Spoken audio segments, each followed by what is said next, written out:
Picture a girl so silent she nearly disappears from view. Her belongings are ridiculed and sold for fun by merciless tormentors who believe they understand all about her.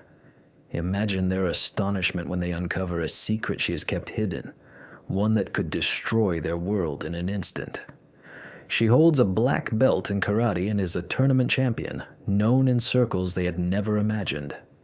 This narrative follows Emily Chen, a 17-year-old who discovered that true power often dwells in the shadows, and that misjudging someone can be the gravest error you ever make.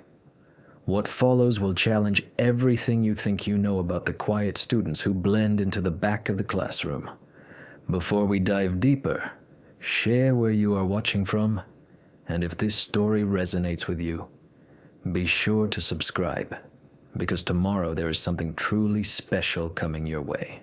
Emily Chen had mastered the art of staying unnoticed. At 17, she navigated the busy halls of Riverside High School like early fog, visible but scarcely acknowledged by the 800 students flooding the corridors daily. Her smooth black hair flowed neatly past her shoulders, often concealing sharp brown eyes that took in every detail while giving away nothing. She chose understated attire, plain hooded sweatshirts, dark jeans, and well-worn sneakers that made no sound on the shiny floors. To her peers, she was simply another face in the crowd. Just another face in the crowd, someone who submitted assignments promptly and never stirred up any trouble.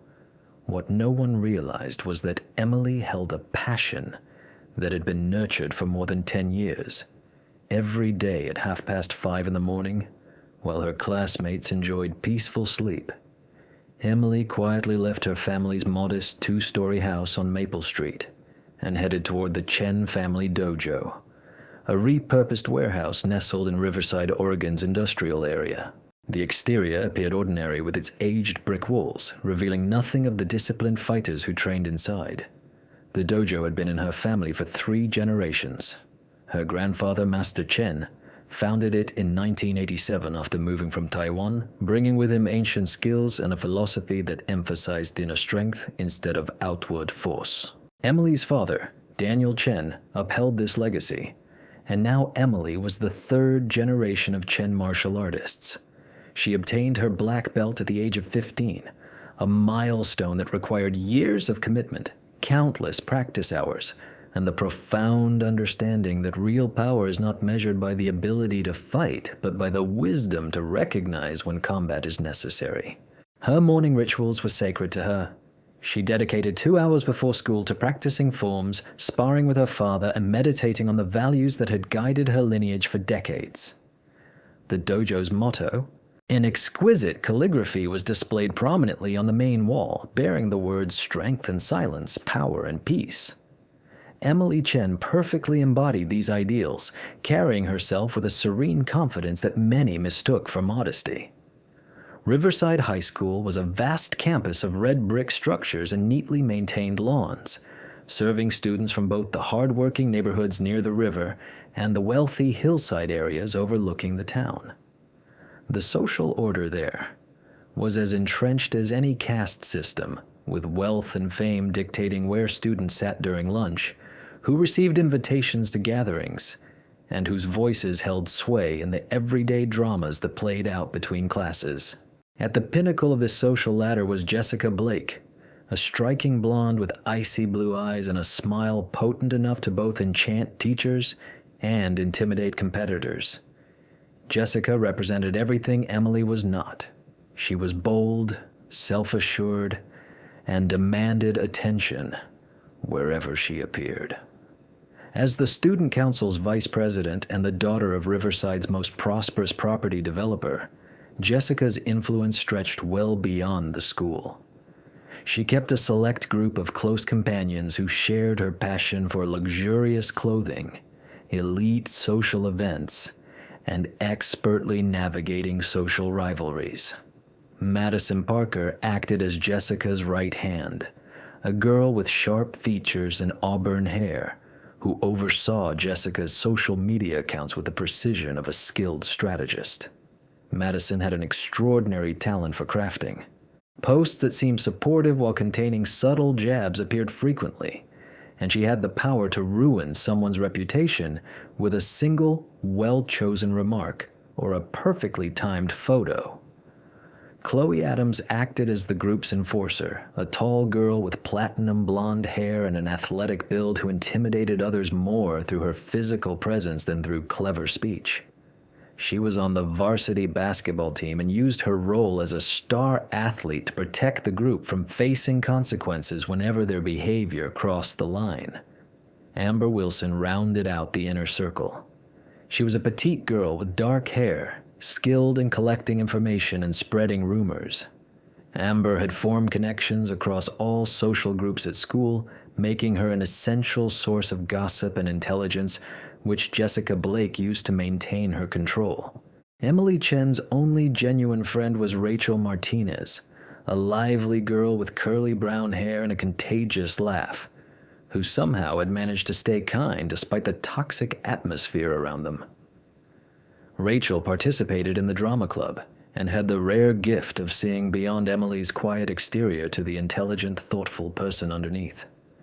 She was one of the few people aware of Emily's martial arts experience, although even Rachel did not fully grasp the extent of Emily's skills. The pair had met during their first-year biology class, assigned partners for a dissection project that had made Rachel squeamish, while Emily remained calm and efficient. Their friendship developed gradually, founded on shared books and peaceful moments.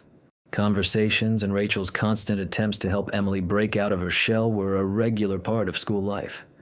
Rachel frequently urged Emily to engage more with others, to participate in clubs or try joining sports teams. Yet Emily always gently declined these invitations, citing her busy schedule or simply her preference to stay reserved. The school library had turned into Emily's refuge, a place where she could immerse herself in books and escape the social challenges that come with adolescence.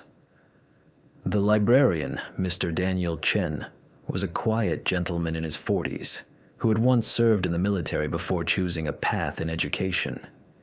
He had grown fond of Emily, seeing in her a disciplined determination reminiscent of his own experiences as a soldier. Mr. Chen often left book recommendations on her desk, accompanied by handwritten notes filled with kind encouragement or intriguing questions. Emily's routine was consistent and structured. She would arrive at school early to spend time in the library before classes began, smoothly navigate through her courses, have lunch alone while reading, and leave immediately once the final bell sounded. She maintained an impeccable grade point average, never missed a deadline, and had never been summoned to the principal's office for any reason. To her teachers, she was the model student, quiet, diligent, and virtually unnoticed. However, complications started in early March when Riverside High announced its yearly charity fashion show and auction, a fundraising occasion that had become one of the most anticipated events in the school calendar. One of the school's most eagerly awaited social events was approaching. This occasion combined a student fashion presentation with a charity auction featuring donated clothing and accessories, with the profits directed to local nonprofit organizations. Pupils were urged to contribute items they no longer used, while the fashion show element gave popular students the chance to showcase these pieces before they were auctioned. Jessica Blake was selected to lead the event, a position that carried considerable honor and provided a platform to highlight her management skills to university admission committees. She dedicated herself fully to the preparations, assembling committees, arranging rehearsals, and making sure that every aspect would display her leadership in the best light. The fashion show was planned for the first Friday in April, followed by the auction during the extended lunchtime, allowing the entire school community to join in. The drama auditorium was set to become a runway, equipped with professional lighting and sound systems borrowed from the local community theater. Media outlets were invited to cover the event, adding additional significance to the occasion. Emily Chen had initially intended to stay clear of the whole event, as was her habit with most school social functions. Yet Rachel volunteered to assist with behind-the-scenes tasks and persuaded Emily to contribute a few items for the cause. Although hesitant, Emily consented. Collecting some clothing she had outgrown alongside a few unused accessories, Emily also included an old duffel bag in her donation. This bag held some of her former martial arts uniforms, items she kept for sentimental value but no longer required. The donation procedure was straightforward. Participants could leave their contributions in collection boxes scattered throughout the school, or deliver them directly to the student council office, where Jessica Blake's team would organize and record everything. Emily opted for the anonymous method, depositing her donation bag into the box outside the cafeteria early one morning when the corridors were almost deserted. She paid no further attention to it until subtle whispers began circulating. Initially, students would glance at her in the hallways, then quickly look away when she noticed. Quiet discussions ceased as she approached, and occasionally she caught people looking at her with expressions blending curiosity and something close to amusement. It was Chloe Adams who first highlighted the change. Preparing and narrating this story took a lot of effort, so if you are enjoying it, please subscribe to our channel, as it means a great deal. Now, returning to the story. During lunch in the library at their regular spot, Chloe leaned across the table, lowering her voice to a whisper. "Emily, have you heard anything about the fashion show donations?" Chloe asked with a concerned look. "Some of the drama club members have been talking about a possible misunderstanding or something along those lines." Emily looked up from her book, a biography of Marie Curie she had been studying for her history assignment. What kind of misunderstanding? "I'm not entirely sure," Daniel said, glancing around to make sure no one was eavesdropping. "But Madison Parker was in the theater yesterday, showing something to a few other students. When I asked what it was, she just laughed and said I would find out soon enough." A slight shiver ran down Emily's back, though she could not pinpoint the reason. She had developed a strong intuition, a skill that had helped her greatly in martial arts contests, where anticipating an adversary's moves often meant the difference between winning and losing. Something about Daniel's words triggered alarm bells in her mind. "Did he mention anything else?" Emily asked, closing her book and focusing completely on Daniel. "Only that this year's fashion show would be far more exciting than in past years," Daniel answered. He had this expression on his face like he was scheming something cruel. Emily nodded, recognizing the look Daniel described. She had noticed it before on competitors who believed they had found a flaw to exploit or on bullies who spotted a new victim. The feeling of being observed grew stronger in the following days, making Emily increasingly attentive to her peers' actions. The first unmistakable sign of trouble appeared on a Thursday morning exactly 1 week prior to the fashion show. Emily Chen was retrieving some books from her locker when she noticed a small crowd gathered near the bulletin board where student council announcements were displayed. The group consisted mostly of underclassmen, but she spotted a few seniors among them. They were pointing at something on the board and whispering excitedly. Curiosity overcoming her usual sense of caution, Emily approached the bulletin board after the crowd had dispersed. What she saw made her blood run cold. Positioned prominently in the center of the board was a photograph of her old duffel bag. It was open, exposing its contents. The martial arts uniforms were clearly visible, along with some tournament medals and certificates she had forgotten were inside. Above the photo, in bold letters, a sign read, "Special auction items donated by an anonymous student." Below the image was a description that caused Emily's hands to clench tightly. Mystery Martial Arts Collection. Vintage karate uniforms and accessories from an unknown donor. Ideal for costume parties or Halloween. Bidding starts at $5 per item. Come discover what other secrets your classmates are keeping. The meaning of it all hit Emily like a physical blow. Jessica Blake's team had gone through her donation bag, taken photos of its contents, and turned her private belongings into objects of mockery. The tone of the description revealed that they regarded her martial arts background as something entertaining rather than admirable, a secret to be exposed for the amusement of their classmates. Emily's training responded instinctively, her breathing steady and deep as she took in the situation. Her initial reaction was fury, a fiery emotion ready to shatter her controlled composure. Her next urge was to confront Jessica straight away, to insist on getting her things back and seeing the poster taken down. yet her grandfather's wisdom echoed in her mind. The prudent fighter selects battles thoughtfully. Not every challenge requires a reply. She captured an image of the bulletin board with her phone, then calmly headed to her first class, her thoughts swirling with options. The poster clearly aimed to shame her, but also revealed something crucial about those behind it. They had underestimated her, treating her martial arts skills as a joke rather than a true talent. This error might lead to their own undoing. The day unfolded in a haze of quiet chatter and sideways looks. Emily felt the heavy gaze upon her, a strange sensation that made her long for her previous invisibility. Peers who had never spoken to her now observed her with fresh curiosity, as though discovering her for the very first time. At lunch, she withdrew to the library where Mr. Kim was organizing the returned books when he noticed her approaching and raised his eyes with a concerned look. "Having a tough day?" he asked softly, his voice full of understanding yet aware. Emily Chen gave a silent nod, unable to speak without letting the anger under her calm facade slip through. Mr. Kim put down the books he carried and walked over to his desk, returning with a small scrap of paper. "I saw the bulletin board," he explained, handing her the note. "Thought this might help." Emily unfolded the paper and read a handwritten message. "True strength is not judged by what others witness, but by the actions you take when no one is watching. You are stronger than you realize. A friend." She glanced up at Mr. Kim, who was back at shelving books, a faint smile curving his lips.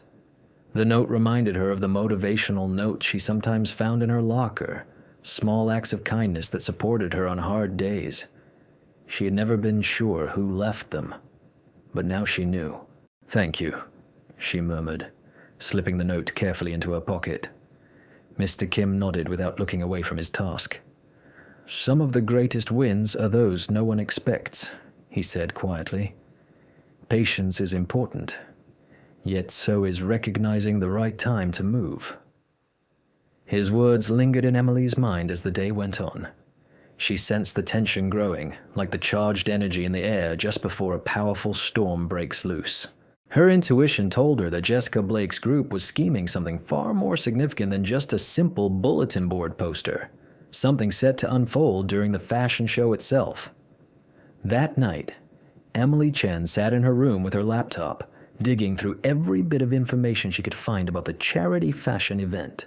She uncovered that the occasion would be streamed live on the school's website, meaning whatever happened would be visible to parents, former students, and the wider community. The stakes proved to be much greater than she had first imagined. She also found out that Tyler Brooks, a reserved junior who belonged to the school's tech club, would be in charge of the live broadcast. Emily recalled Tyler as a slim young man with messy brown hair who kept to himself much like she did herself. There were whispers that Jessica Blake's group had bullied him earlier in the year, mocking his worn clothes and part-time job at an electronics shop. If those rumors held any truth, Tyler might understand what she was going through. Emily made a choice that would shock anyone who knew her. Instead of hiding away like usual, she decided to confront whatever Jessica Blake's group was planning. But she would do it her own way, with her own plan, fully embracing the person she truly was beneath the quiet, reserved facade she had carefully maintained for so long.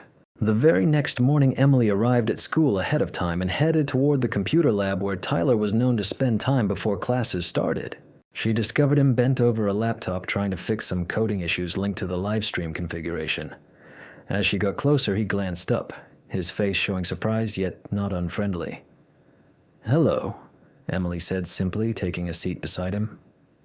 "I'm Emily Chen. I believe we should have a conversation." Tyler Brooks lifted his eyes from his laptop, his green gaze widening softly when Emily Chen sat next to him. Throughout 3 years of high school, they had never exchanged words, though he had noticed her quiet presence from time to time in the computer lab.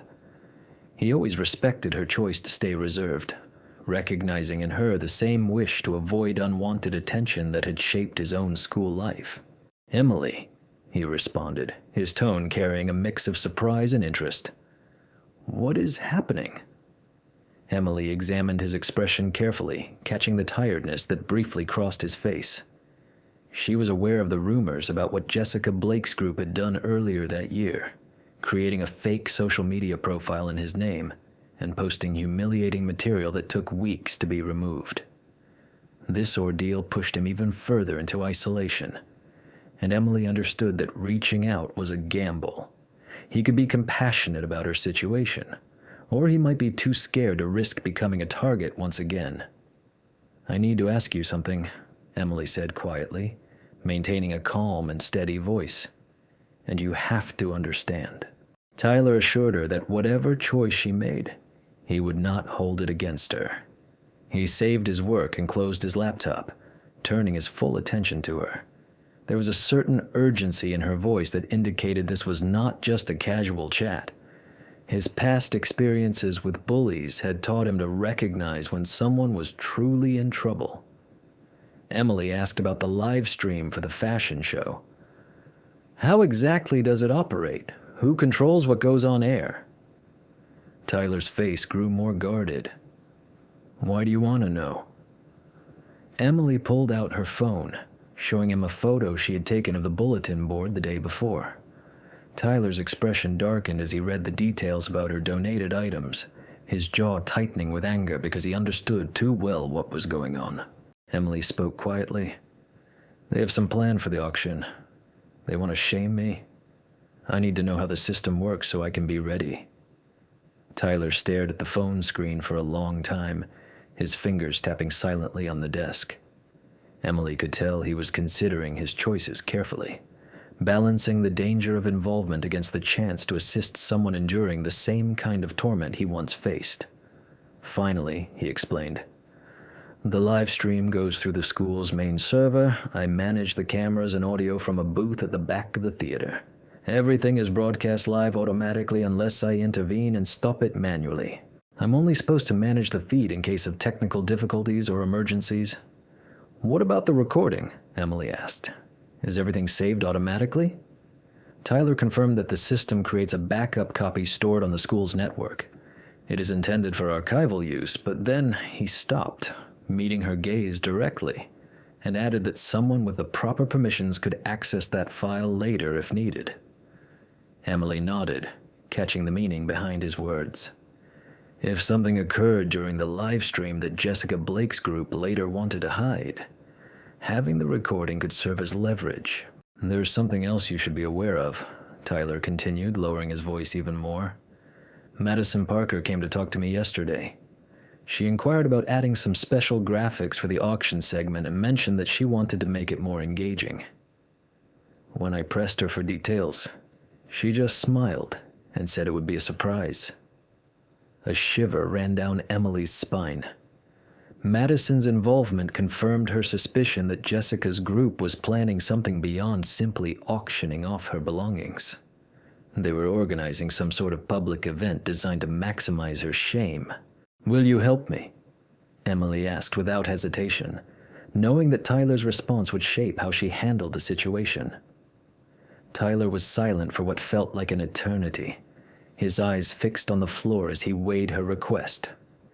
Emily could see the internal battle playing out across his face. His expression revealed the conflict between the urge to assist and the fear of becoming a target once more. "What exactly do you want me to do?" he finally asked.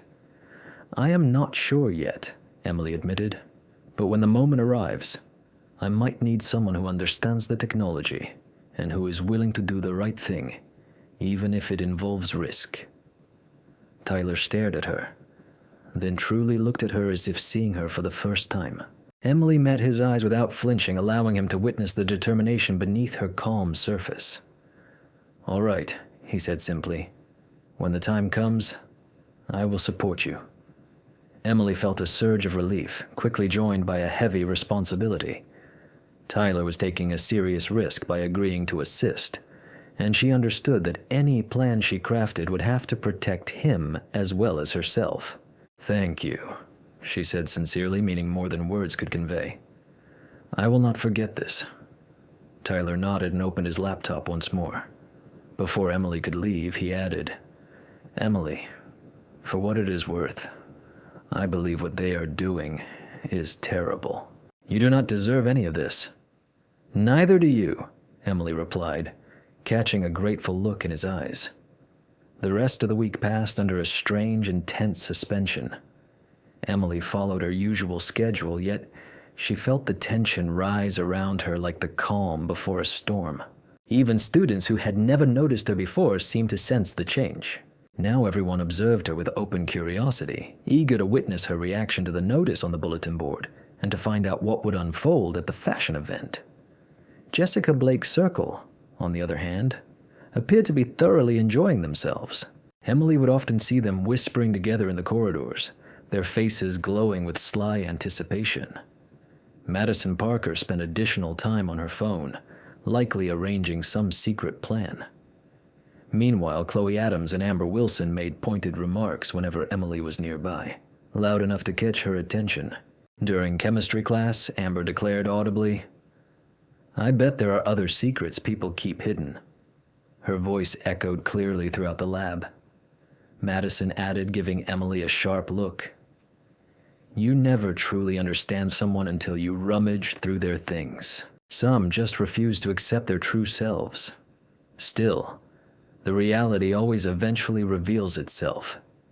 Emily chose to ignore their jabs, focusing instead on getting ready. She devoted more hours at the dojo that week, refining complex techniques and sparring with her father until her motions became seamless, and her mind remained peaceful. Her grandfather, Master Chen Wei, observed these trainings with insightful eyes. One evening, as Emily completed her cool-down stretches, he asked knowingly, "Is there trouble at school?" Emily paused before nodding quietly.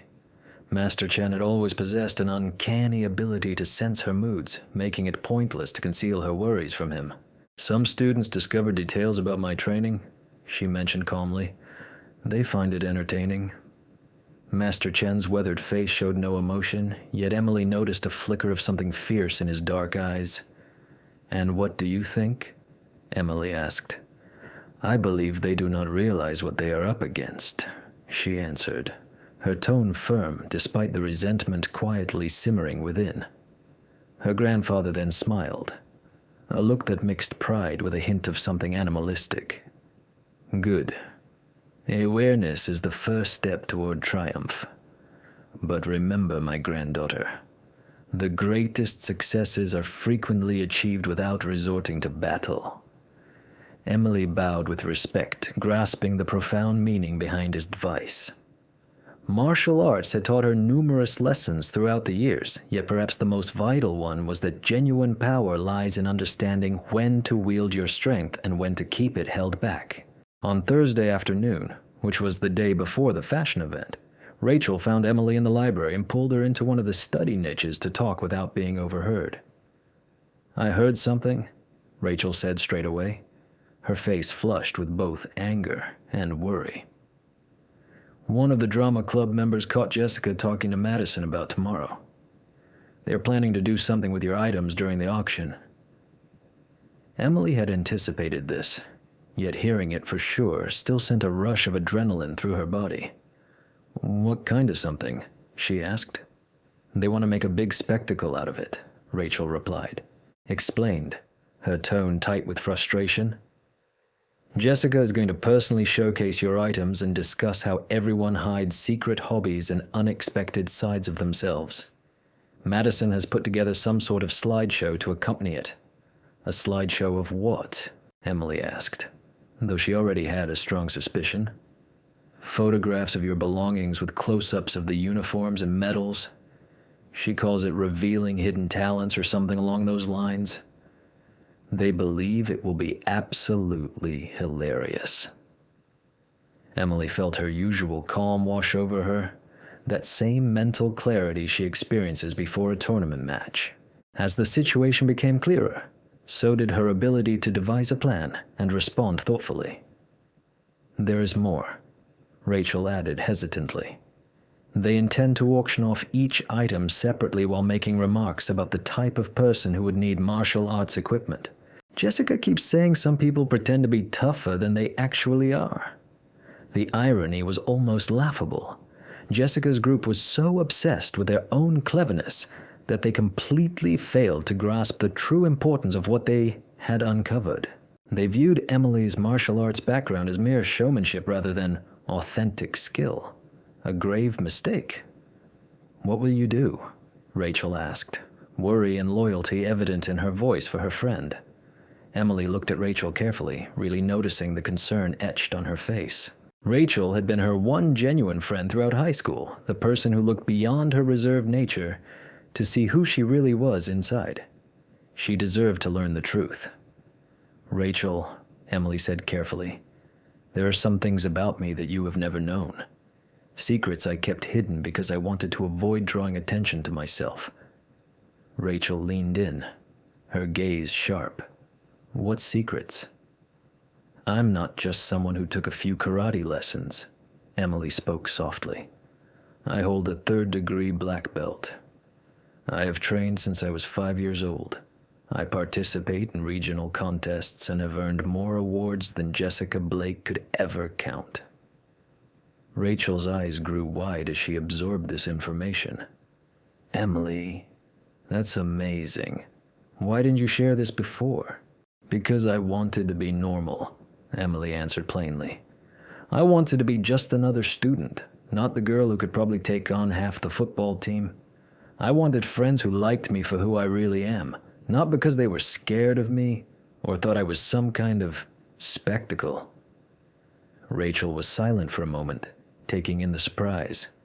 Then a smile curved her lips, a mix of respect and playful cunning. "So when Jessica tries to embarrass you tomorrow," Rachel started, "she is about to learn she's made a huge mistake," Emily concluded. "But Rachel, you have to promise me something. No matter what happens tomorrow, do not get involved. I do not want you caught in the middle." Rachel opened to argue, but Emily raised her hand, stopping her before she could speak. "I am serious. Jessica's crew is dangerous and they will not hesitate to come after you if they suspect you are supporting me. Let me handle this situation in my own way." Reluctantly, Rachel agreed. "Just stay cautious, all right? I trust you can look after yourself, but these girls do not play by any rules. They have no regard for fairness or honor." "I understand," Emily said, "but that is precisely why they will fail." That night, Emily stayed in her room, focused on her laptop, digging into everything she could uncover about Jessica Blake and her closest allies. She learned that Jessica's father was indeed one of Riverside's top real estate moguls, but she also uncovered documents from multiple lawsuits accusing him of fraudulent dealings. Madison Parker's family owned several boutique clothing shops, but recent financial statements revealed they were battling hefty debts. Chloe Adams was on academic probation because of poor grades, and Amber Wilson had been caught cheating on standardized tests last year. Each girl in Jessica's circle had weaknesses, hidden truths they would do anything to keep secret.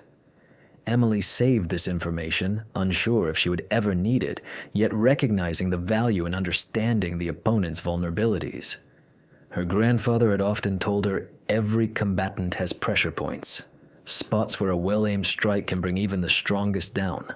She also spent time analyzing recordings of past tournaments. She reviewed her own matches, reminding herself of her skills and the techniques that had proven effective during competitions. Watching herself engage in combat always felt strange. Her normally reserved nature shifted into a focused and formidable presence. The girl on the screen moved with graceful accuracy, delivering strikes that were precise and powerful, while her defense remained almost impenetrable. Tomorrow, Emily's group would come to realize there was a vast difference between owning martial arts gear and truly mastering its use.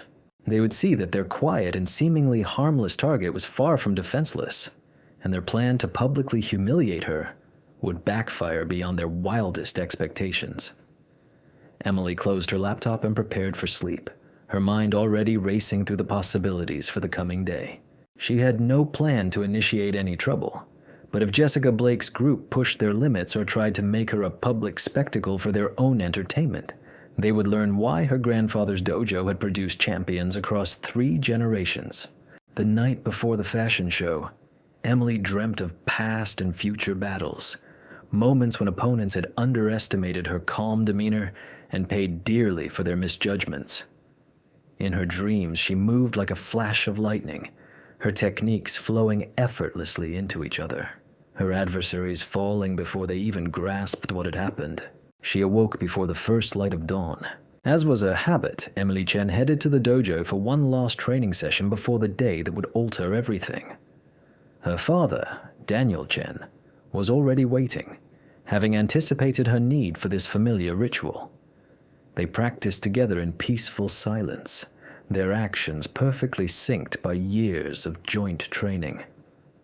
"No matter what unfolds today," her father said as they completed their cool-down exercises, "remember you bear our family's honor not only in combat, but in how you conduct yourself when others fall off the path." Emily bowed deeply to her father, feeling the significance of his message. This day would challenge not only her martial arts abilities, but also her integrity, wisdom, and commitment to the values that shaped her discipline. Jessica Blake and her companions had no idea what they had triggered, but soon they would discover some still waters concealed depths no one expected. The fashion show was planned to start at noon, with the auction set during the extended lunch break. Emily had 6 hours to prepare for whatever scheme Jessica's group had devised. 6 hours to get ready for a confrontation that might secure her position at Riverside High, or seal her fate as an outsider indefinitely. That morning, she carefully selected her clothes, choosing items that seemed relaxed, but would let her move easily if the situation demanded. Her movements reflected resolve and readiness. She moved with a controlled calmness as she got ready for school, her mind settling into the focused mindset that had guided her through endless competitions. Today, Jessica Blake was about to discover the true distinction between possessing a black belt and embodying what it means to be one. Emily Chen was ready to reveal to everyone at Riverside High the person she truly was beneath her reserved demeanor. Friday morning brought an unexpected chill that seemed to foreshadow the tension lingering around Riverside High School. Emily Chen stepped through the main entrance precisely at 7:30, her backpack resting casually on one shoulder, her face betraying no emotions. The corridors buzzed with a peculiar energy, unlike the typical sluggishness of a Friday morning. Groups of students gathered, lively conversations swirling around the upcoming fashion show and the rumors that had been circulating for days. As Emily moved toward her locker, she felt the weight of the attention focused on her. Conversations stalled as she passed, numerous eyes tracking her every step. The bulletin board announcement had worked its magic, turning her from unnoticed into infamous. In just a few days, she became the center of endless speculation, her private affairs now a topic of public curiosity. Arriving at her locker, Emily discovered a note slipped between the metal slats. The handwriting was now familiar, and she identified Mr. Kim's meticulous script even before unfolding the paper. The message awaited her, its meaning yet to be revealed. The message was short, but meaningful. The bamboo that bends during a storm endures, while the strong oak shatters. Adaptability is true power. Today, you will need to embody both. Emily carefully folded the note and slipped it into her pocket beside the star-shaped charm she had kept since her talk with Tyler. These small signs of encouragement had become her lifelines amid the tempest of attention surrounding her, reminders that not everyone at Riverside High wished to see her embarrassed. The morning lessons passed in a haze of half-caught lectures and sidelong stares. Emily's teachers seemed to sense the underlying tension, their usual rhythms disrupted by the charged atmosphere filling the rooms. In history class, Mrs. Patterson tried to explain the origins of World War I, but the students' minds were elsewhere, tuned into the unfolding drama set to erupt at lunch.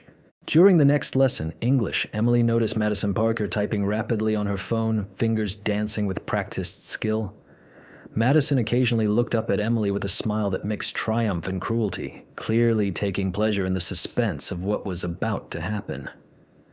Emily kept her calm, but inside she recorded every detail, every movement, hoping to uncover any clues about what Jessica's group was scheming. The bell, signaling third period, had just rung when Emily Chen met Jessica Blake face to face for the first time since the incident with the bulletin board. Their encounter happened in the corridor outside the chemistry laboratory. The collision appeared accidental but carried an unmistakable sense of intention. Jessica was flanked by her usual group of friends, all wearing coordinated outfits that seemed carefully chosen to create a strong visual impression. Jessica said with a tone of false sweetness that Emily had learned to recognize as a warning, "I'm really looking forward to the fashion show today. I think everyone will discover some quite revealing things about their classmates." Emily paused, turned fully to face Jessica, maintaining a neutral expression, but standing with a quiet confidence she had not shown before. "I am sure they will," she answered simply. Jessica's smile wavered slightly at Emily's composed reply. She had clearly expected hesitation, discomfort, or anger, but Emily's calm demeanor unsettled her. "I trust you plan to attend," Jessica added, her tone challenging.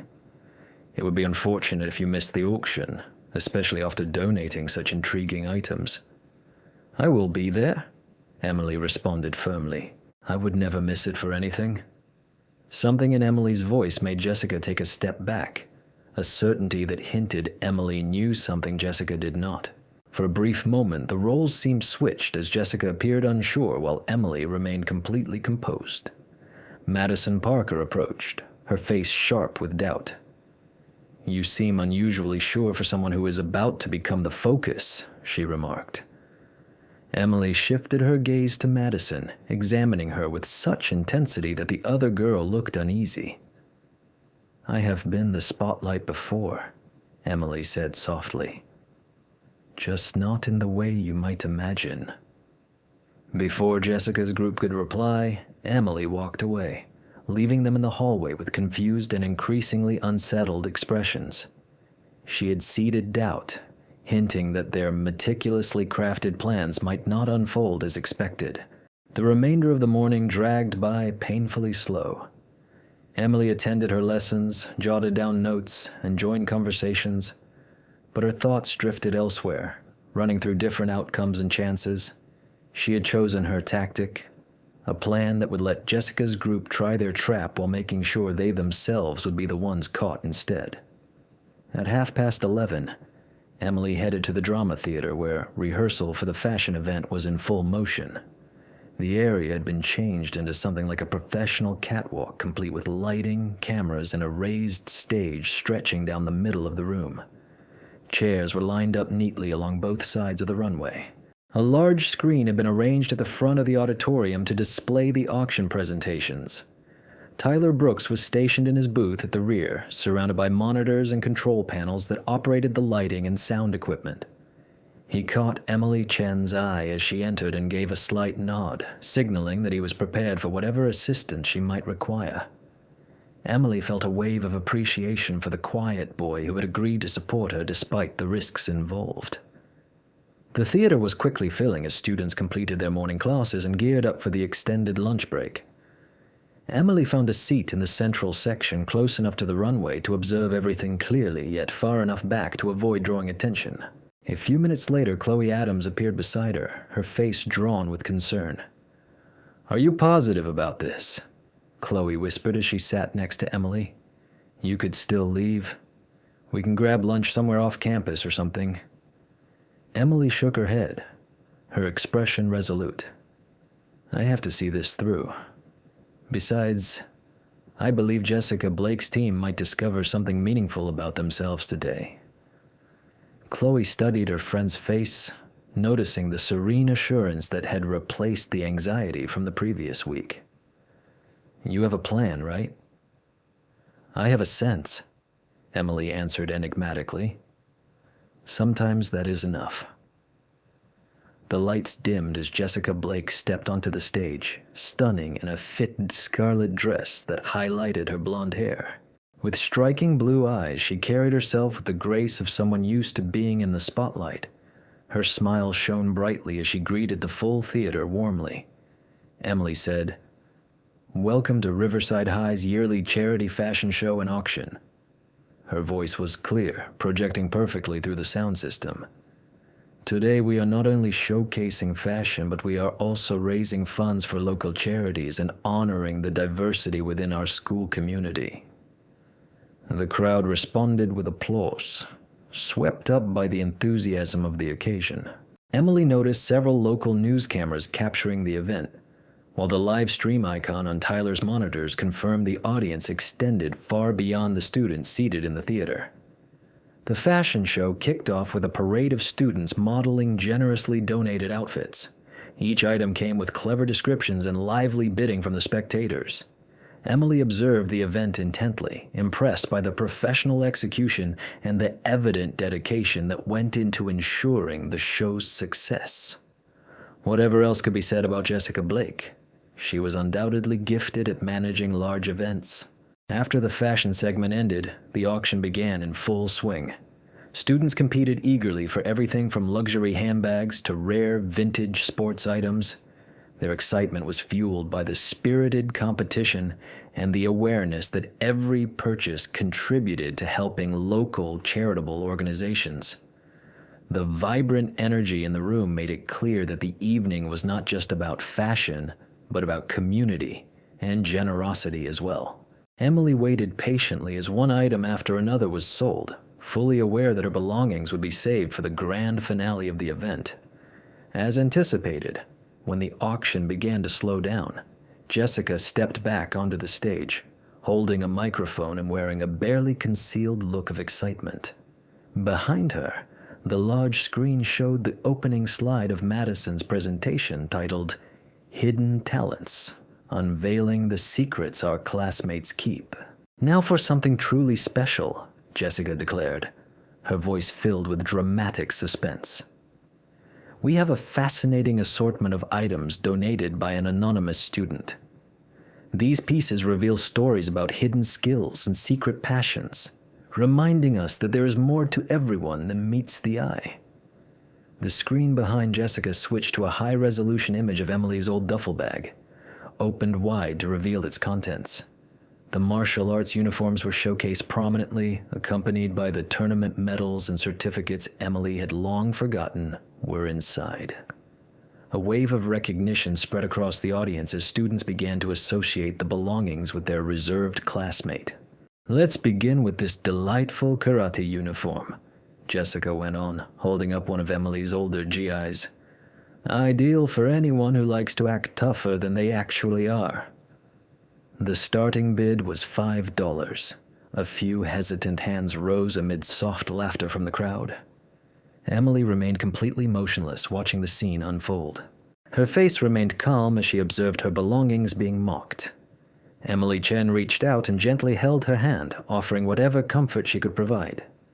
Jessica Blake continued, showing the medals that Emily had earned through years of committed practice. Probably just participation awards, but they might look impressive on someone's display. $10 to start? Several hands raised, and Emily could hear quiet whispers among the students guessing who the mysterious donor might be. A familiar serenity washed over her, the same mental clarity that had guided her through numerous contests. Everything was unfolding exactly as she had expected. Madison Parker stepped onto the stage carrying a laptop, her expression glowing with mischievous delight.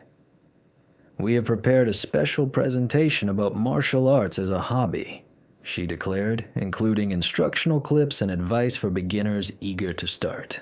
The screen behind them showed a video montage that Madison had assembled, featuring scenes from various martial arts films mixed with footage of children's karate lessons. The presentation was clearly crafted to paint martial arts training as childish and ineffective, a pastime for those who watch too many action movies. "As you can see," Jessica said, her tone filled with disdain, "martial arts are merely elaborate choreography. The focus was more on appearing impressive than actually being meaningful. Ideal for someone wanting to feel special without accomplishing anything truly important." Emily sensed rather than heard the change in the crowd's mood. The laughter that had accompanied the earlier presentations grew more uneasy, more strained. Several students started to show discomfort with the direction the talk was heading. Realizing that the remarks had shifted from light teasing to harsh ridicule, Jessica continued, seemingly unaware of the atmosphere's change. "Let's auction off these medals one by one," she said. "Who wants a token from someone's imaginary world?" That was the moment Emily had anticipated. She stood up deliberately, her motion drawing attention from all corners of the auditorium. The murmurs faded as students turned to focus on the quiet girl who had unexpectedly become the highlight of the evening's event. "I will bid on them," Emily declared, her voice clear and strong throughout the room, even without a microphone. "I want every single one." Jessica's confident smile vanished as she recognized the voice, her eyes searching the audience to find the speaker. When she saw Emily standing steady in the central rows, her expression changed from triumph to bewilderment. "Emily," Jessica said, her tone uncertain for the first time that night. "How lovely of you to join the bidding. What is your offer?" Emily began moving toward the stage with smooth and intentional steps. The spectators were captivated as she walked down the aisle, her face calm despite the situation. "I will reveal the truth," Emily said plainly. "Since you seem so curious about hidden talents and secret hobbies, I thought you might appreciate hearing the real story behind those items." Jessica's confident attitude started to waver as Emily got closer to the stage. There was something in the quiet girl's poise that suggested she was not the helpless victim everyone had assumed. "The truth," Jessica repeated, her voice tinged with nervous laughter. "What truth could that be?" Emily stepped onto the stage, moving with a grace that had not shown when she was bent over her books in the library or rushing through the halls with her head lowered. Standing under the strong lights, she transformed, her quiet nature turning into something more authoritative. "The truth about those participation trophies," Emily announced, her voice now clear through the theater's sound system. "The truth about that childish pastime you have been mocking for the last 10 minutes. She reached into her backpack and pulled out her phone, holding it up so Tyler could see it from his booth. The screen displayed a video ready to play. Tyler immediately connected her phone signal to the theater's main display system. The screen behind Emily. The footage came from the Pacific Northwest Regional Karate Championship held just 3 months before. The camera captured a packed gymnasium bustling with competitors, fans, and officials from all over the area. Right in the middle of the screen, a recognizable figure dressed in a flawless white GI stepped onto the competition mat. The crowd let out a gasp as they identified Emily Chen. However, this was not the quiet, unpretentious girl they remembered from school.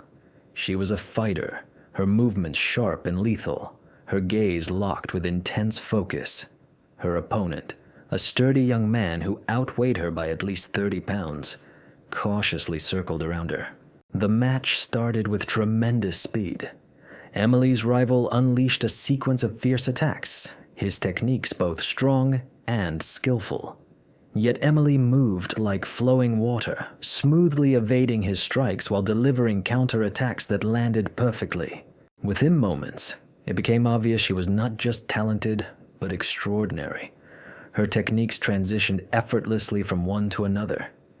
The entire venue grew silent as they saw Emily overpower her opponent. Her hits connected with devastating precision, while his blows felt like they struck nothing. The contest concluded with a flawless combination that left her adversary knocked out on the mat yet unharmed. The video went on to show Emily's journey through the tournament rounds. One by one, opponents were overwhelmed by her unmatched skill, until she found herself standing alone in the middle of the mat, clutching the gold medal for the women's black belt category. Emily Chen spoke softly, her words resonating through the astonished quiet. "Third place in the regional championships," she said calmly. "Not too shabby for someone with a hobby deemed a mere fantasy." Jessica Blake remained motionless on the stage, her expression pale with shock and mounting embarrassment. The meticulously arranged plan had completely backfired, turning Emily from a presumed victim into a far more formidable figure.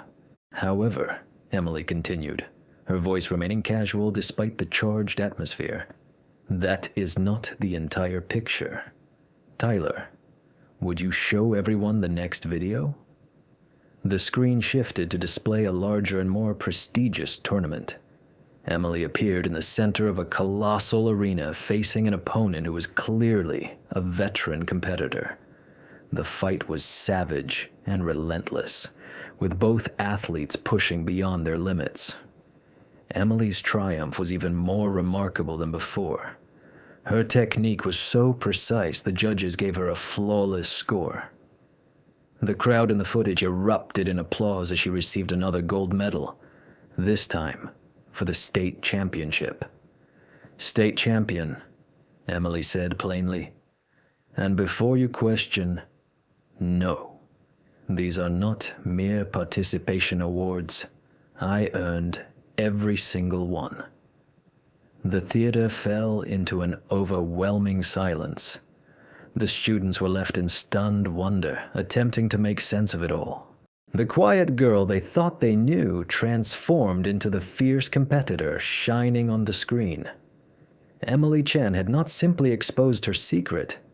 She had turned it into a powerful tool, transforming Jessica Blake's attempt to embarrass her into a stunning showcase of her extraordinary talents. Madison Parker was the first to speak, her words spilling out in a nervous rush. "This is just a video. Anyone can string together some clips and claim they are real." Emily faced Madison calmly, her expression gentle but her eyes sharp with determination. "You are right. Anyone can make a video. But can anyone do what I just did?" What unfolded next became a legendary moment at Riverside High that nobody forgot. The quiet girl who had spent 3 years unnoticed stepped confidently into the spotlight and began her performance. She moved through a traditional kata with a fluidity like liquid silver, displaying techniques rarely witnessed outside the movies. Her strikes sliced through the air with audible whistles, her kicks soaring to heights that seemed unbelievable for her stature. Every motion was exact, deliberate, and powerful. The kata she performed told a story of overcoming numerous opponents, her imaginary foes succumbing one after another to her superior skill. She spun, jumped, and struck with an effortless grace that held the audience spellbound, her once mild manner replaced by a fierce and instinctive strength. When she finished, the entire theater burst into applause as students cheered wildly. Those who had never exchanged a word with her before were now rising to their feet, applauding a performance that had completely reshaped their perception of who Emily Chen truly was. Even several teachers at the event found themselves clapping, their usual professional reserve broken by the remarkable demonstration of athletic prowess they had just seen. Emily stood at the center of the stage, her breath steady despite the intense physical effort she had exerted. She glanced at the audience before turning to look at Jessica Blake, who remained motionless by the podium. Now Emily spoke softly but clearly, her voice echoing throughout the theater. "Those items you were auctioning, I believe they belong to me." Jessica Blake's complexion shifted through various shades of shock as the truth of the situation sank in. The girl she had targeted relentlessly for weeks, assuming she was an easy mark, now stood in front of her, transformed into something far beyond what Jessica could have imagined even in her worst fears. Emily Chen was not merely someone who owned martial arts gear or attended weekend classes at a nearby dojo. She was a genuine champion, a warrior proven against the top fighters in the region. Silence filled the theater as Emily confidently walked to the table where her belongings had been displayed like relics in a cruel exhibit. She picked up each item with deliberate care. She carefully folded her uniforms with the same meticulous care she had shown during her kata routine. Her actions were unhurried and purposeful, each movement radiating a sense of command that made it clear she was fully in charge of the moment. "These uniforms," Emily said, her voice resonating effortlessly through the theater's audio system, "were tokens from my grandfather after I achieved my black belt rankings." Holding up one GI, she pointed to the one that Jessica Blake had previously dismissed as unimportant. "I wore it when I won my very first state championship at the age of 15. Then she raised a worn belt, an artifact from my great-grandfather who brought our family's martial arts heritage from Taiwan more than 60 years ago. Madison Parker, who had been frozen in stunned silence since Emily's demonstration began, finally managed to speak. "We didn't know," she said hesitantly, her usual self-assurance completely vanished. "We were only trying to make the auction more engaging." Emily faced Madison calmly, her expression composed, but her eyes showing a depth of insight that caused Madison to instinctively take a step back. "You didn't know because you didn't bother to ask. You looked at items that challenged your narrow view of who I was supposed to be. Instead of approaching with curiosity or respect, you chose to mock." Meanwhile, the live stream camera kept running, broadcasting this intense exchange to parents, graduates, and community members watching from afar. The audience had tuned in expecting a light-hearted charity event, but Tyler Brooks, stationed at his booth at the rear of the theater, was determined to capture every word and movement with absolute clarity.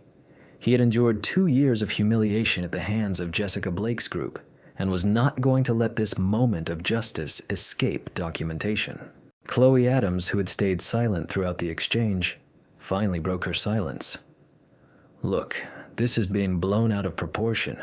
It was supposed to be just funny. No one intended any real harm." Emily Chen's eyes shifted toward Chloe, and something in her look made the basketball player's confident attitude falter.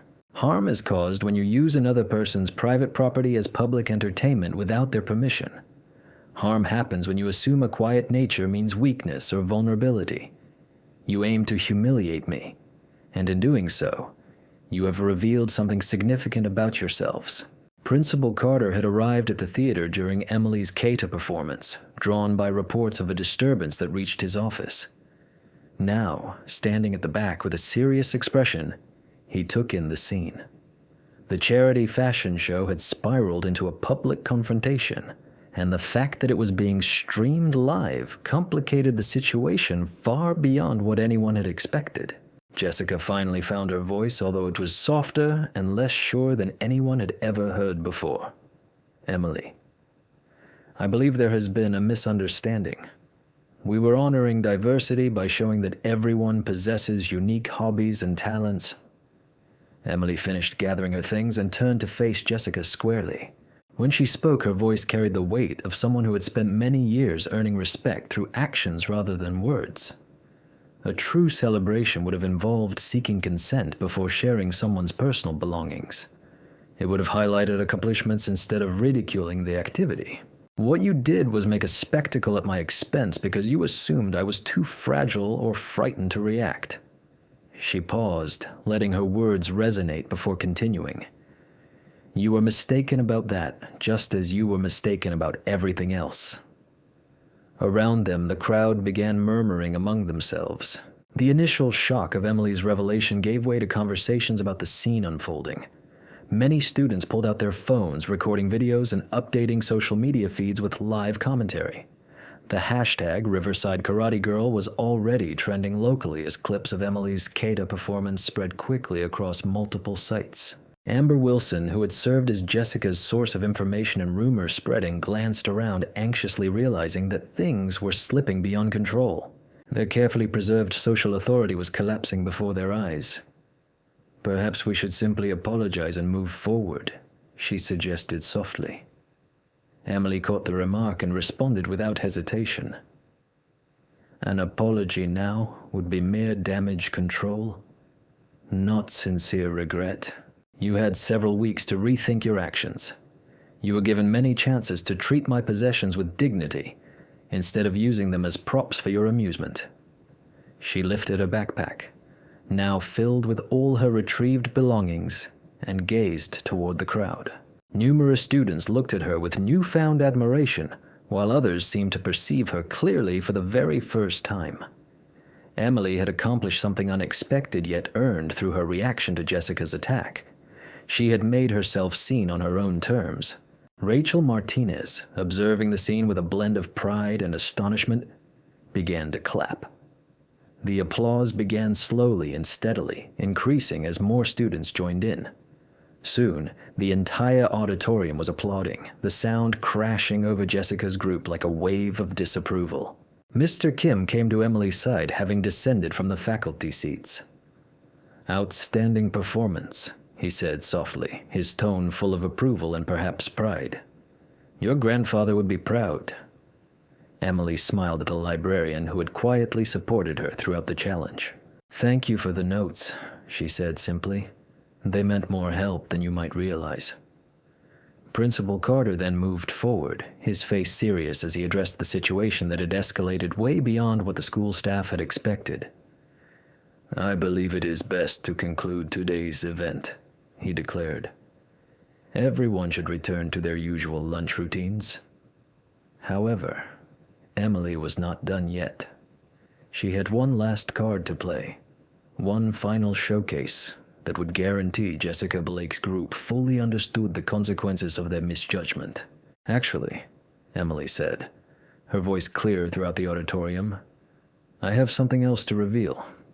Since the topic is hidden talents and secret accomplishments, I thought everyone might want to hear some recent news." She took out her phone and gave a nod to Tyler, who quickly connected her device to the projection system. Suddenly, the screen showed an official document, causing several audience members to gasp as they recognized it. "This came in just last week," Emily explained. "It is a letter from the United States Olympic Training Center. They are inviting me to join their developmental program for karate, which will be featured in the upcoming Summer Olympics." The silence that followed was unlike the earlier moments of shock. This quiet was filled with true admiration, the understanding that they were witnessing someone whose skills went far beyond their little school and local contests. Jessica Blake's face drained of color as the full weight of the situation dawned on her. She had not merely chosen a quiet classmate to embarrass. Instead, she had confronted an athlete who was on the path to Olympic selection, whose accomplishments were soon to gain recognition both nationally and internationally. Madison Parker collapsed into a nearby chair, her phone slipping from her trembling hands as she grasped that their attempt to humiliate Emily Chen had actually sparked a viral sensation that would haunt them for years. Clips of Emily's kata routine were already circulating among martial arts fans across the nation, many remembering her from past tournaments. Emily gazed at the audience one last time, calm in spite of the gravity of what had just unfolded. "I never sought this kind of spotlight," she stated.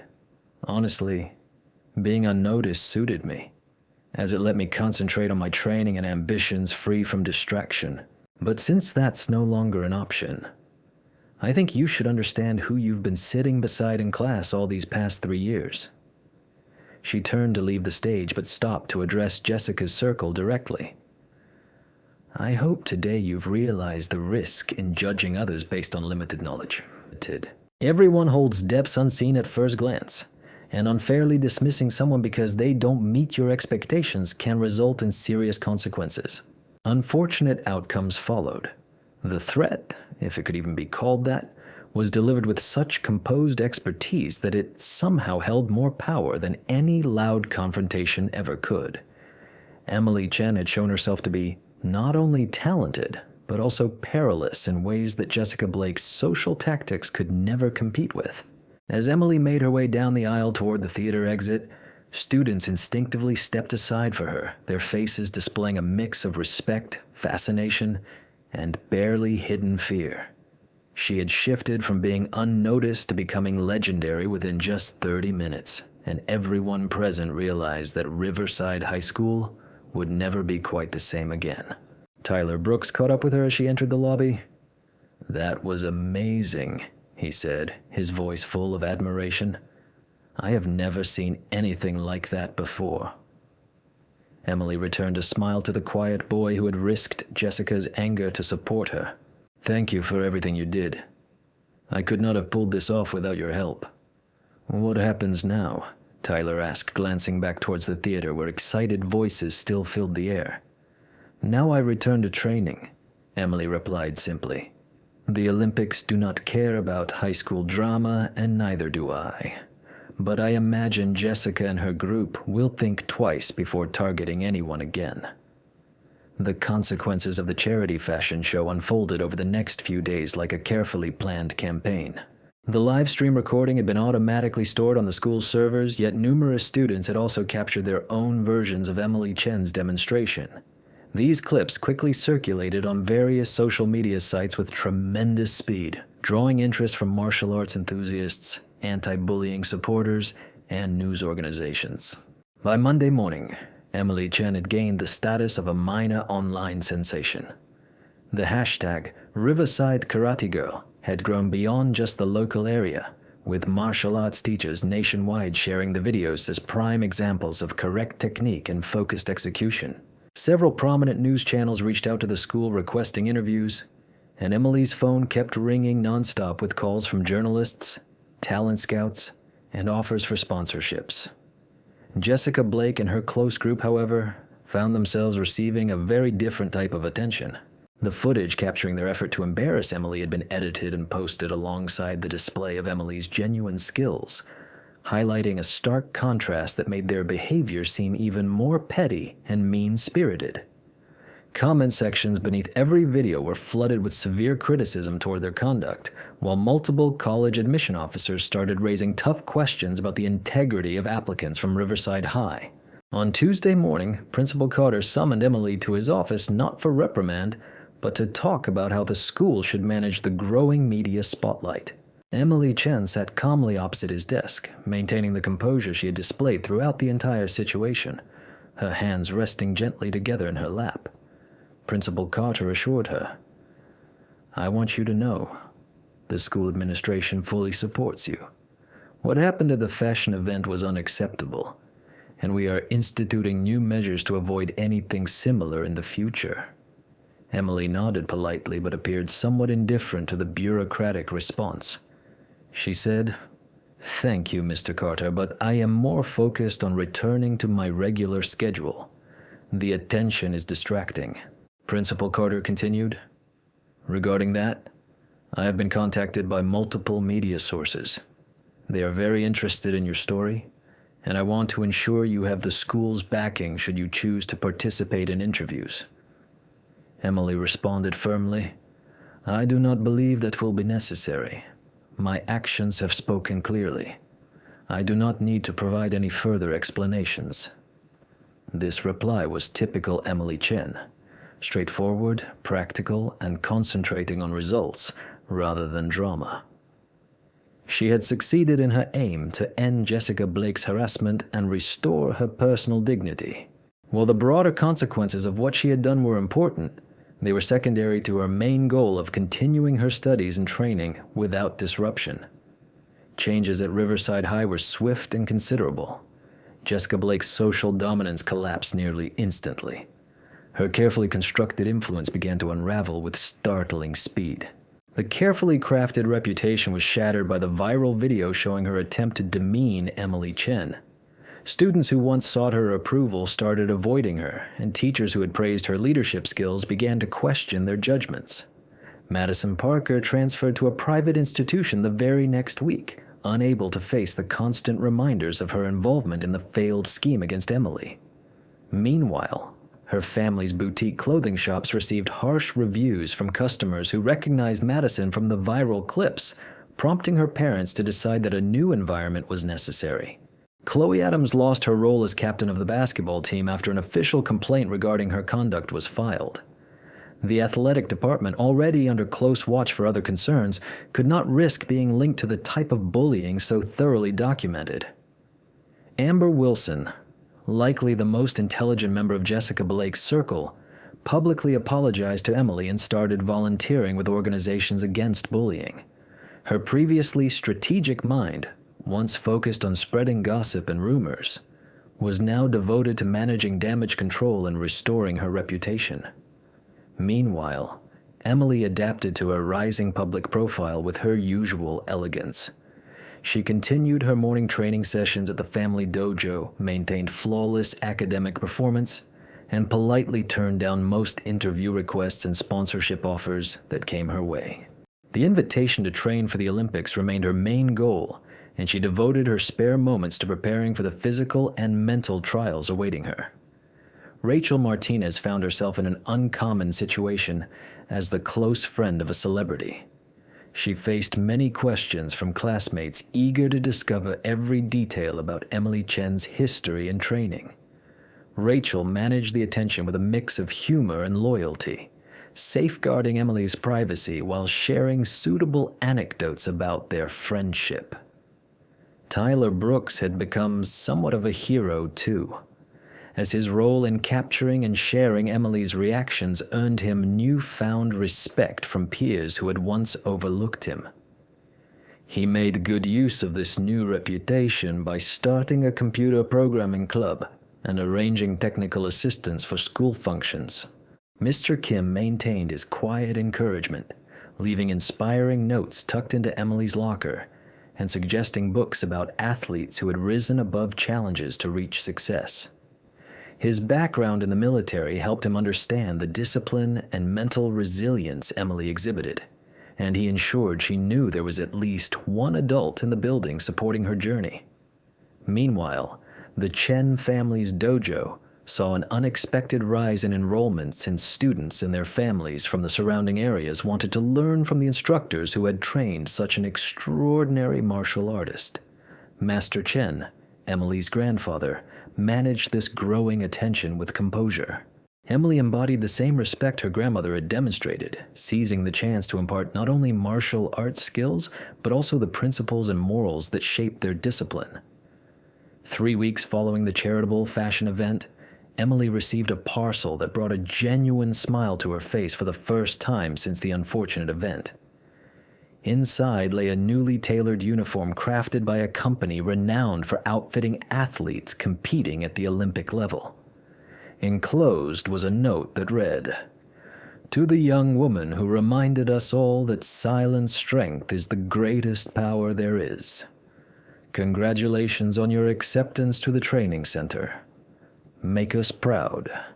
The International Karate Federation." Holding the uniform up to the light, Emily admired the fine workmanship and the thoughtful effort behind its making. This recognition meant everything to her, coming from those who truly understood the commitment and sacrifices necessary to excel in martial arts. While fleeting internet popularity and social media buzz were momentary, this validation from her fellow martial artists held lasting significance and value. On her final day at school, Emily emptied her locker and prepared to say goodbye to Riverside High. She was set to graduate a semester early to devote herself to Olympic training since her academic achievements had granted her the needed credits to finish her studies ahead of time. As she walked the halls one last time, Emily quietly contemplated all that had brought her to this point. She reflected on the path that had transformed her from unseen to unforgettable.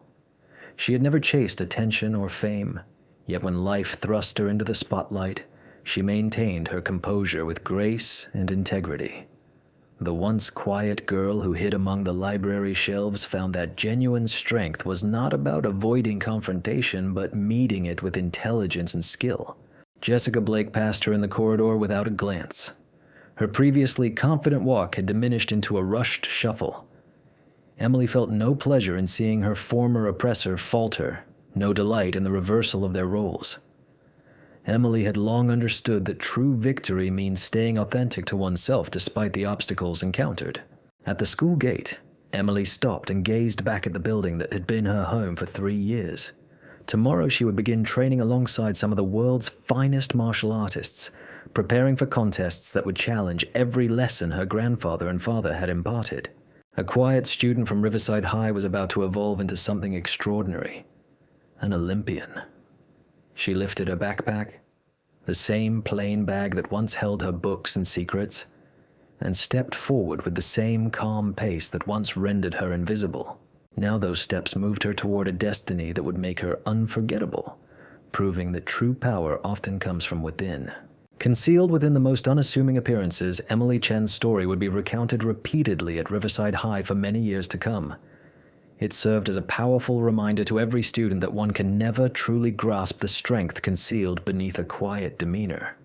Far away in the Colorado mountains, within the Olympic Training Center, A young woman who once sought to remain unseen would realize just how brilliantly she could shine when given the right platform. 2 years later, Emily Chen stood poised on the edge of the Olympic training mat in Tokyo, her breathing calm despite the weight of the moment before her. The path from the small theater at Riverside High School to the world's most elite athletic arena had been fraught with obstacles that might have crushed lesser wills. Yet Emily faced each challenge with the same careful accuracy that had carried her through that unforgettable charity fashion event. The Olympic Training Center in Colorado Springs was a revelation, a place where her quiet determination was not only accepted, but honored.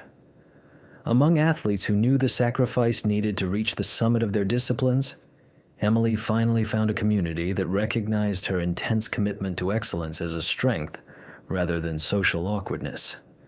The 18 months of rigorous preparation stripped away all distractions, leaving only the pure essence of martial arts mastery. Her daily schedule began at 4:30 in the morning at the training center. Her mornings began with meditation and stretching, followed by 3 hours of intense technical training that challenged both her body and mind to their fullest capacity. The afternoons were reserved for strength conditioning, tactical discussions, and mental coaching sessions with sports psychologists who specialized in helping top athletes cope with the immense pressure of international contests. As the evening arrived, she dedicated her time to additional technical drills, reviewing videos of potential rivals, and engaging in the meticulous preparation that distinguished Olympic contenders from true champions. Emily's transformation over those months was both subtle and deeply impactful. The once reserved girl who used to hide away in library corners had grown into a formidable competitor whose presence commanded admiration from coaches and fellow athletes alike. She began to speak more confidently, doing so only when her words had significant meaning and intent. Her self-assurance was not drawn from external praise, but stemmed from an unwavering belief in her own abilities. Despite the widespread attention she gained from the Riverside incident, which followed her all the way to Colorado, online fame held no value in the rarefied environment of Olympic training. Performance was the true currency, and Emily had secured her position on the team through tangible results, overcoming experienced athletes who had been preparing for the Olympics since they were children. The coaching staff's unanimous decision to select her was a tribute to the skills she developed in her grandfather's dojo and honed through years of rigorous dedication. The media. The attention surrounding her qualification for the Olympics had been overwhelming, with journalists eager to share the story of the quiet high school student who unexpectedly became a viral sensation before rising as the United States' top contender for karate gold. Emily Chen approached the interviews with her usual straightforwardness, emphasizing her rigorous training and preparation rather than the dramatic event that initially captured public interest. Now standing inside the Olympic arena, Emily could sense the immense pressure from thousands of spectators present, as well as millions watching worldwide. Since karate was making its debut at the Olympics, each competitor was a trailblazer in their sport's most esteemed introduction. Emily faced a tough bracket filled with opponents from Japan, France, and Brazil, all carrying decades of combined international experience. Her opening match was against Keiko Tanaka, a seasoned Japanese athlete who had dominated women's karate for nearly 10 years. Tanaka embodied qualities Emily lacked. She was expressive, dynamic, and renowned for her psychological tactics against younger fighters. The contrast between them was clear as they bowed respectfully at the center of the mat. Tanaka's confident grin meeting Emily's calm determination. The bout started with fierce energy. Tanaka unleashed a series of probing strikes intended to challenge Emily's defense and mental resilience. In response, Emily executed the smooth, flowing movements that had defined her style, avoiding attacks while positioning herself for precise counterstrikes. The early exchanges were well balanced, with both athletes showcasing the skill that secured their spots at the Olympic level. As the first round moved forward, Emily gradually took control of the fight. Her stamina, honed at the training facility, became apparent as Tanaka's initial energy surge started to wane. Emily's techniques stayed sharp and forceful throughout. The pivotal moment arrived halfway through the second round when Emily performed a combination passed down by her grandfather years ago. This series of moves flowed fluidly, but struck with incredible speed. Tanaka fell hard to the ground, her extensive experience unable to match the distinctive style Emily had crafted by blending traditional moves with modern competition tactics. The Japanese competitor rose quickly, a newfound respect for Emily clear in her more cautious tactics. Yet the mental edge had clearly shifted. Emily concluded the fight using a method that thrilled the audience, executing a spinning kick that seemed almost impossible in both speed and accuracy. Tanaka managed to block the initial strike but failed to counter the follow-up sequence that left her grounded for the mandatory count. This surprising triumph sent ripples through the karate world, firmly establishing Emily as a serious contender for Olympic gold. Emily Chen's semifinal adversary was Marie Dubulu, a French competitor recognized for her fierce approach and strong mental resilience. Dubulu had analyzed footage of Emily's previous bouts and arrived with a plan aimed at unsettling the American's rhythm and calmness. The French fighter applied unrelenting pressure and unpredictable timing to push Emily into difficult positions. Emily adjusted to Dubulu's tactics by relying on the flexibility that had always been her key advantage. Whenever her opponent advanced assertively, Emily retreated cautiously while searching for openings. When Dubulu attempted to dominate the center of the mat, Emily moved in circles patiently, waiting for the ideal moment to counterattack. The contest unfolded like a strategic game of movement and placement, with both contenders trying to gain the tactical upper hand that would decide the winner. The critical moment arrived in the last minute of the third round with the score equal and both fighters showing signs of exhaustion.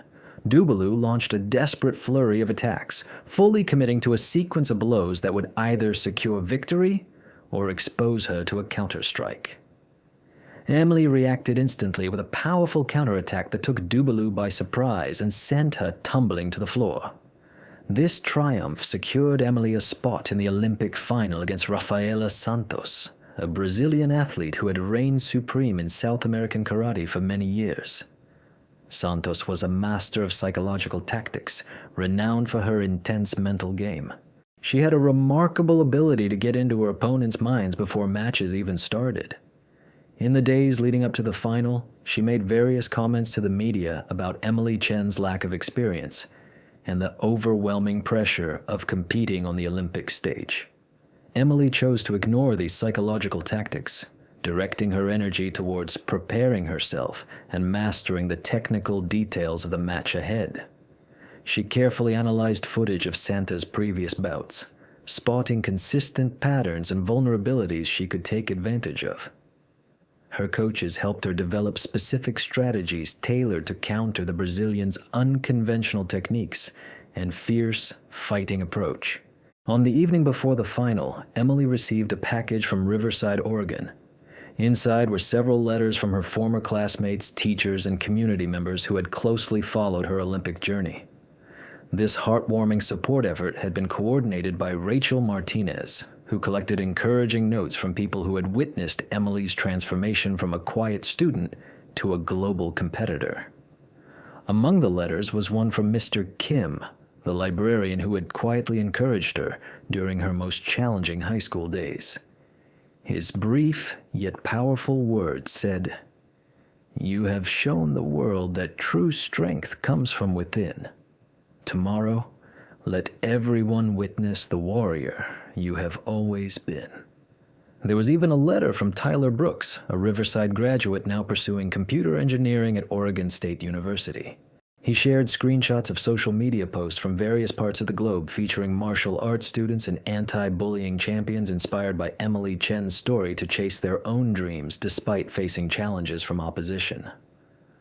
Unexpectedly, there was a letter from Jessica Blake, The former queen of Riverside High had chosen a different direction after graduation, dedicating her time to organizations aiding bullying victims and tackling the very kind of conduct she had once displayed. Her letter expressed a heartfelt apology and recognized the resilience Emily had demonstrated not only in overcoming her aggressors, but also in opting for compassion instead of vengeance. Emily stayed up late reading these messages, gaining motivation from the powerful reminder that her journey held significance beyond her individual success. She stood for not only her nation, but also all those who had ever been underestimated, overlooked, or targeted due to their differences or perceived vulnerability. The quiet girl who once sought invisibility now carried the hopes and aspirations of many who related to her experiences. The morning of the Olympic final arrived clear and radiant in Tokyo, the city alive with anticipation for the historic debut of karate at the Summer Games. Emily reached the arena early, following her pre-match ritual with the precise routine that had become instinctive. She meditated for 20 minutes, centering herself for what lay ahead. For several minutes, Emily visualized the upcoming match, reinforcing the mental strength that had guided her through numerous competitions. The warm-up zone buzzed with a controlled frenzy of top athletes getting ready for the most significant event of their lives. Emily moved through her routine inside a focused bubble, stretching and shadowboxing while preserving the inner calm essential for peak performance. Chloe arrived an hour before the fight, accompanied by a group of coaches and supporters who filled the space with lively Portuguese chatter. The Brazilian competitor showed no hesitation in flaunting her confidence, laughing boisterously and making gestures clearly meant to draw Emily's attention. Emily observed this behavior but stayed grounded in her own preparation, recognizing that Chloe's display was more about coping with her own anxiety than trying to intimidate. The arena was packed with fans as the fighters stepped onto the stage for the Olympic final. Emily walked to the mat with the same deliberate pace that had silently carried her through the corridors of Riverside High. Now those steps were seen by millions of viewers worldwide. She wore the Team USA uniform with silent pride, representing not only her nation, but everyone who had supported her journey from a small-town student to an Olympic contender. Chloe entered with dramatic energy, pumping her fists and rallying the crowd, eager to make her presence known. The crowd grew louder in applause. The difference between the fighters was clear from the moment they entered. Santa drew energy from the audience around her, while Emily tapped into her inner strength. Both ways had brought them to the Olympic final, yet only one would be enough to claim the ultimate victory. The introductions took place in 3 different languages. The fighters' achievements were announced to an international crowd that included leaders, famous personalities, and martial arts enthusiasts from all over the world. Emily listened to the list of her successes with calm interest, already turning her thoughts to the strategic and tactical elements that would decide the fight in the next 15 minutes. The referee summoned the fighters to the center of the mat for last instructions. Both women paid close attention to the rules they had repeated countless times before. Emily used this pause to observe Santa's body language and mannerisms, searching for any hint of anxiety or uncertainty that could be turned to her advantage during the bout. The Brazilian appeared self-assured and composed, yet Emily detected a faint tightness in her shoulders that hinted at hidden tension. The bow they exchanged was polite, but brief. Each fighter was eager to start the contest that would crown the inaugural Olympic karate champion in their weight category. Emily assumed her stance with smooth elegance, her posture perfectly steady and poised to spring into action at any moment. Santis assumed a more assertive stance, shifting her weight slightly forward as she readied herself to launch the kind of swift assault that had overwhelmed many of her past adversaries. The fight commenced with Santis executing her anticipated tactic, advancing aggressively and striving to establish both physical and mental dominance from the outset. Emily responded with textbook defensive maneuvers, moving side to side and employing precise footwork to evade the most threatening strikes while looking for moments to counterattack. The initial exchanges were fierce yet controlled, with both fighters gauging each other's speed and skill. As the first round unfolded, Emily began to calibrate her timing and spacing against Santos's forceful style. Her retaliations grew more frequent and accurate, landing solid blows that earned points and disrupted the Brazilian's offensive flow. Santos adapted her strategy, becoming more guarded upon realizing that Emily's defensive abilities surpassed what the video analysis had indicated. The second round witnessed Emily gaining momentum in the match. Her superior stamina and technical accuracy started to show against Santos's more emotionally driven approach. The Brazilian's early intensity had drained her energy reserves, which she now needed for the fight's later stages. Meanwhile, Emily's cautious pacing had preserved her strength for what lay ahead. At the moment when victory was within reach, Emily Chen's success showcased a combination that brilliantly illustrated her growth. From a reserved student to an Olympic gold medalist, she cleverly used Santos's advancing energy against her. By stepping aside just in time, Emily delivered a counterattack that was both flawlessly executed and incredibly powerful. The Brazilian contender collapsed forcefully, her Olympic aspirations shattered by the accurate use of techniques honed in a modest dojo in Oregon and perfected over many years of relentless effort. The crowd exploded in cheers as Emily Chen was named the very first Olympic women's karate champion. Her win symbolized not only a personal milestone, but also the realization of a journey sparked by her grandfather's dream and shaped by experiences in a high school drama class where bullies once tried to break her spirit. Standing in the center of the tatami, Emily maintained composed emotions even in this peak moment and bowed respectfully to her defeated rival. The medal presentation was everything she had imagined throughout her years of preparation. The national anthem played as she stood proudly on the highest podium step, the Olympic gold medal resting on her chest. Her thoughts turned to her grandfather who taught her that genuine power comes from discipline and modesty, and to her father who supported her relentless training despite the many challenges. She also remembered Master Chen's silent encouragement and Rachel's unwavering belief in her. Steadfast friendship, especially that of Tyler Brooks, who had put himself at risk to support her when she required an ally.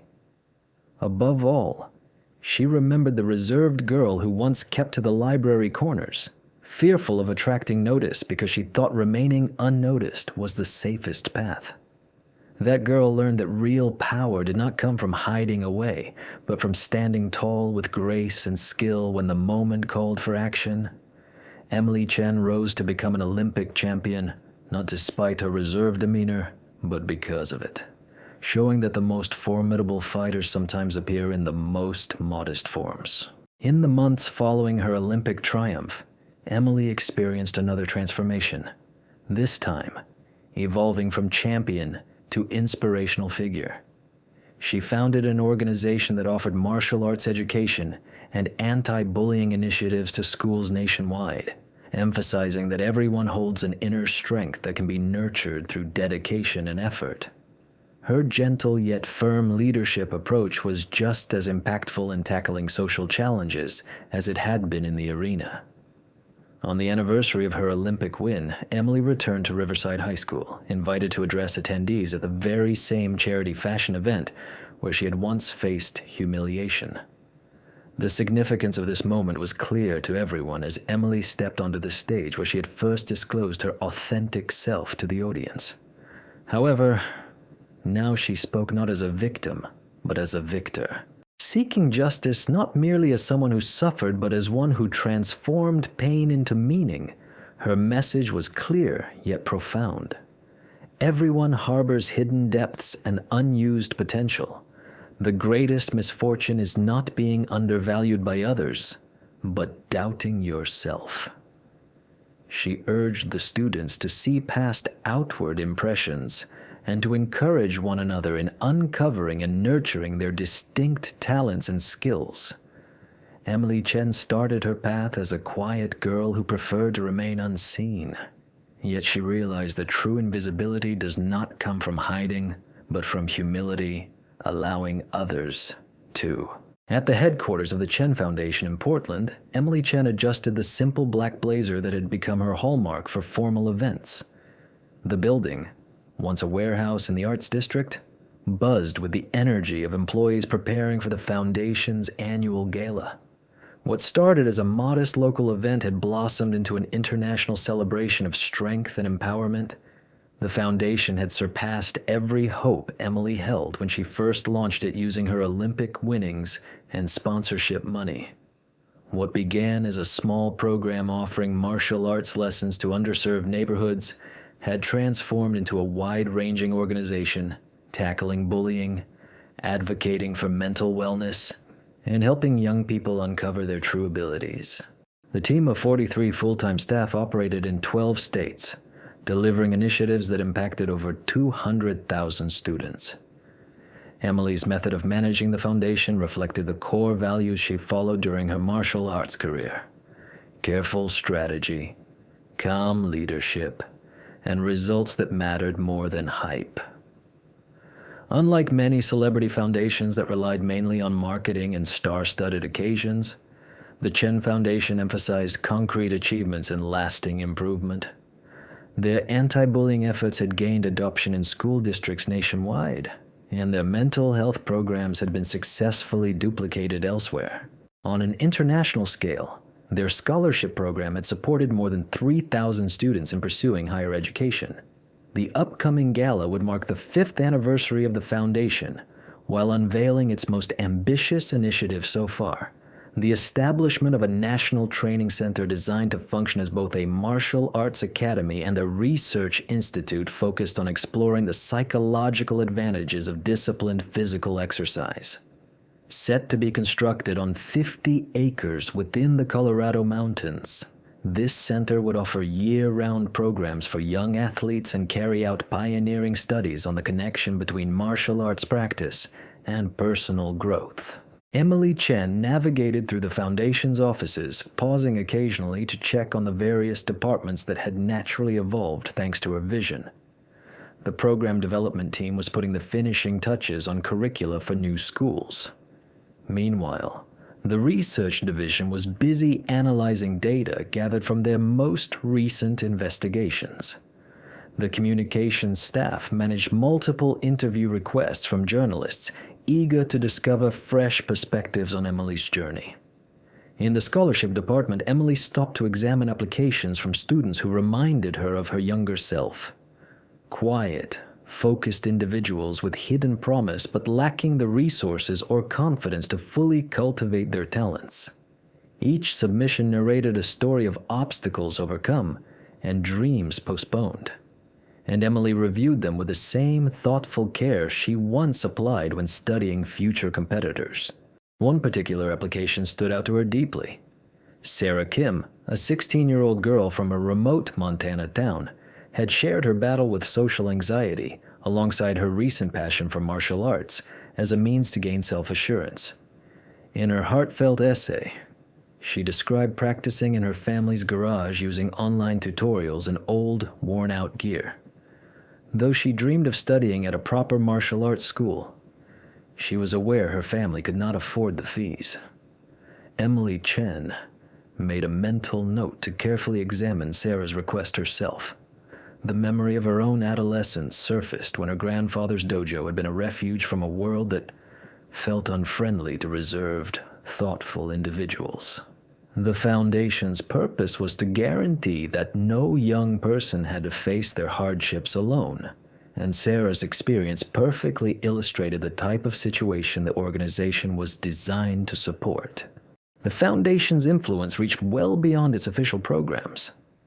Emily received countless letters each month from youths who'd been motivated by her journey to chase their ambitions despite difficulties and resistance. Many of these messages came from students who had never stepped inside a martial arts center, but gained bravery from witnessing someone who had shifted from being vulnerable to empowered through perseverance and discipline. The research carried out by the Foundation had started to shape conversations about educational policies and youth development. Their findings had begun to pave the way for meaningful change in how young people's challenges were understood and addressed. Studies revealed strong links between practicing martial arts and enhanced academic results, fewer behavioral issues, as well as boosted self-esteem among those involved. Educational leaders and decision-makers began to pay attention, which resulted in more resources for physical education programs and new strategies for managing student conduct. During these years dedicated to public service, Emily Chen's personal life settled into a gentle rhythm. She continued her training routine, although competing was no longer her main priority. The daily sessions at her private training space acted as a form of meditation and stress relief, helping her preserve the mental sharpness needed to oversee a complex organization. Emily steered clear of the celebrity lifestyle commonly linked with Olympic triumph, choosing the fulfillment of purposeful work over fleeting fame. Her relationship with Marcus Rodriguez, a fellow martial artist she encountered at a training camp, evolved with the same careful and steady pace that marked all aspects of Emily's life. Marcus, a former Marine who discovered martial arts while recuperating from combat wounds, deeply appreciated the discipline and commitment that defined Emily's approach to both training and life. Their bond was founded on mutual respect and common principles instead of the intense passion and drama often seen in celebrity romances. On the night of the gala, Emily Chen stood in the Foundation's main conference room, which had been beautifully transformed into a sophisticated reception area. The guest list boasted Olympic medalists, influential business figures, educators, and numerous young individuals whose lives had been positively impacted by the Foundation's initiatives. Emily insisted that the spotlight remain on these students throughout the evening, determined that their accomplishments should be honored instead of her own ongoing accolades. As the attendees started to arrive, Emily recognized familiar faces from various chapters of her journey. Rachel Martinez, now a flourishing theater director in Seattle, had traveled especially for this occasion. Tyler Brooks, who had become a software engineer while preserving his dedication to leveraging technology for social good, was capturing moments for the Foundation's digital collection. Even Principal Carter, though retired, remained active in education reform and had journeyed from Oregon to show support for Emily's mission. The evening's featured speaker was Dr. Jennifer Lau Yu, a renowned psychologist who had deeply studied how martial arts training impacts psychological growth.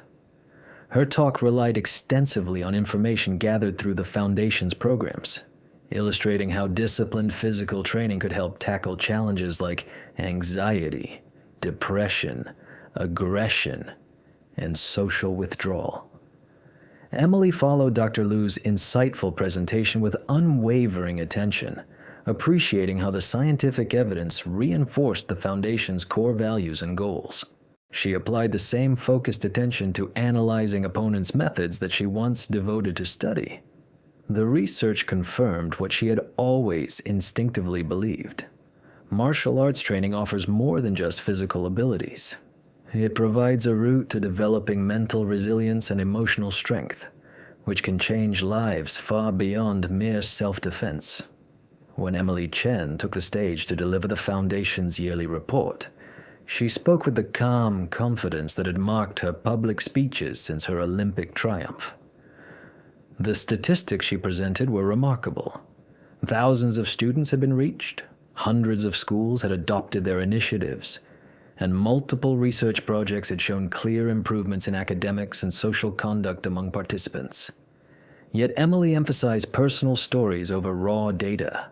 She recounted Maria Santes's journey, a reserved seventh grader from Los Angeles who, through martial arts, gained self-assurance and later became the student council president at her high school.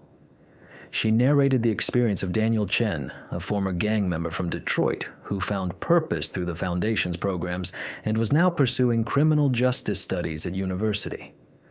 Every account Emily shared revealed young individuals uncovering inner strength thanks to rigorous training and encouraging guidance. These narratives were not about sudden drastic changes, but about consistent progress and gradual development. The transformation that occurs when someone commits to ongoing growth instead of searching for instant solutions was evident. The most touching moment of the evening happened when Emily Chen introduced Sarah Kim, a 16-year-old from Montana, whose scholarship application had stood out several months before. Sarah had earned a full scholarship to participate in the Foundation's summer training program, and was also chosen as one of the inaugural students at the new National Training Center. Sarah's heartfelt speech describing her path from a secluded teenager to a self-assured young martial artist moved many attendees to tears.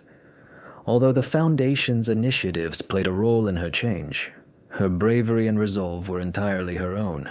Emily observed from the edge of the stage, reflecting on her own teenage hardships and feeling deep fulfillment knowing other youngsters would not confront their obstacles on their own. The highlight of the gala was the announcement of the National Training Center, a venture representing the Foundation's largest expansion to date.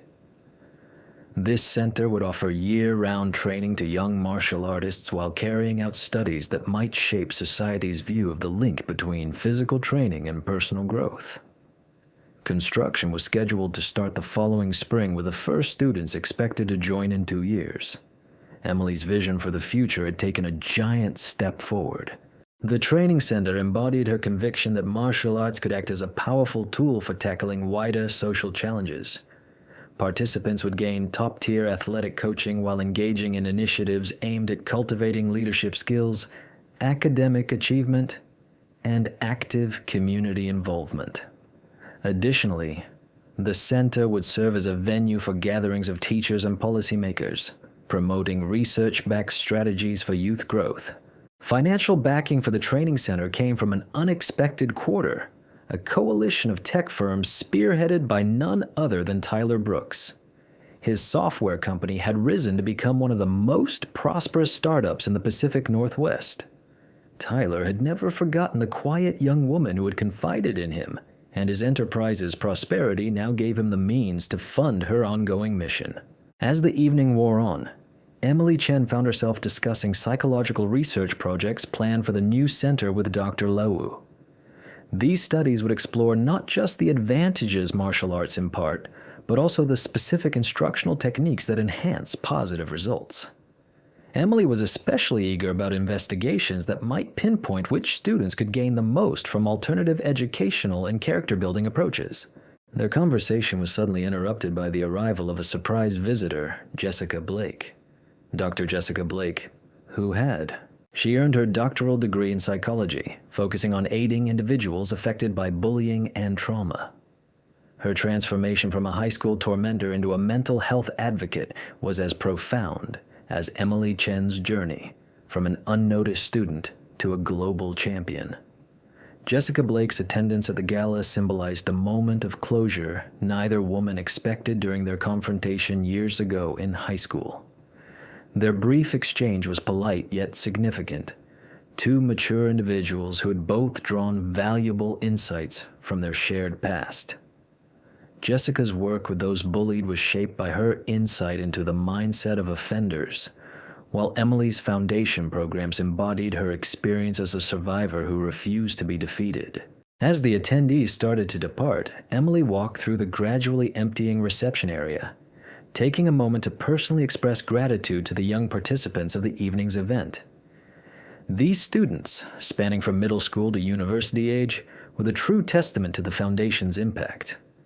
Their self-assurance, grace, and well-expressed ambitions proved that the Foundation's methods were fostering enduring transformation. The last guest to leave was Master Chen Wei, Emily's grandfather, who had traveled from Oregon despite his advanced years. At 89, he moved more slowly than before, yet his eyes retained the keen wisdom that had guided 3 generations of martial artists. He observed the evening's events with a quiet sense of pride. Witnessing his family's martial arts legacy grow into an opportunity that could help many young people, Emily walked alongside her grandfather toward his car. Their conversation flowed naturally in a blend of English and Mandarin, a unique blend that had shaped their bond since her early years. Master Chen conveyed his deep pride in how Emily had applied her talents not only for personal success, but also for the well-being of others. He reminded her that genuine mastery of martial arts is not determined by wins in competitions, but by the meaningful influence one leaves on coming generations. Once the last guest had left, Emily sat alone in her office reflecting on the evening's events and beginning to outline the next steps for the Foundation's mission. The gala's outcome had surpassed all predictions. Yet, Emily understood that true transformation occurred within classrooms and training centers rather than at fundraising celebrations.